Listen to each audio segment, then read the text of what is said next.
जिस चीज़ की तलब अगर तुम्हें तहज्जुद के करीब ले आई है, तो वो चीज़ अल्लाह कभी अधूरी न छोड़ेगा, वो नवाज के ही रहेगा। हज़रत अली ने फरमाया, ला हासिल को अगर पाना चाहते हो तो तहज्जुद पढ़ा करो, क्योंकि जो नसीब में ना हो इसे तहज्जुद की दुआएं मुकद्दर में ले आती हैं। तहज्जुद पढ़ने वालों की तो वो ख्वाहिशात भी पूरी हो जाती हैं जिनका जिक्र कभी उन्होंने अपने आप से भी नहीं किया होता। तहज्जुद तो मोहब्बत की आखिरी सीढ़ी है। इसमें बहने वाले आंसू अल्लाह कभी ज़ाया नहीं होने देता। यूं ही तो नहीं पा लिया तहज्जुद का सजदा तुमने, कुछ तो ऐसा है नामुमकिन जो तुम्हारे लिए मुमकिन होने वाला होगा। नमाज अगर मोहब्बत है तो तहज्जुद अल्लाह से इश्क का एहसास है। अल्लाह हमें नमाज वाली मोहब्बत और तहज्जुद वाला इश्क नसीब फरमाए।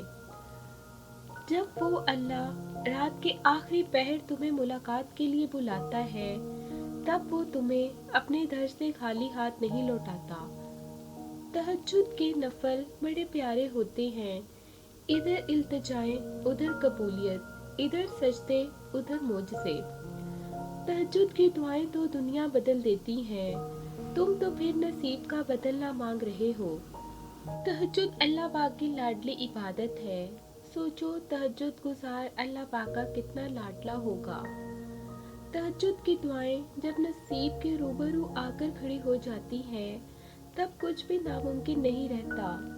तब 400 गुण की सदाएं गूंजती हैं। तहज्जुद का खामोश सजदा और जार जार बहते हुए आंसू अल्लाह कभी ज़ाया नहीं करता।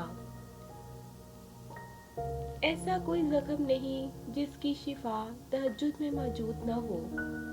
तहज्जुद का बुलावा फर्श से नहीं अर्श से आता है। तहज्जुद का सजदा इसे ही नसीब होता है जिसे रब चाहता है। तकदीर पलटते देर नहीं लगती। तहज्जुद की दुआ हो और चंद आंसू।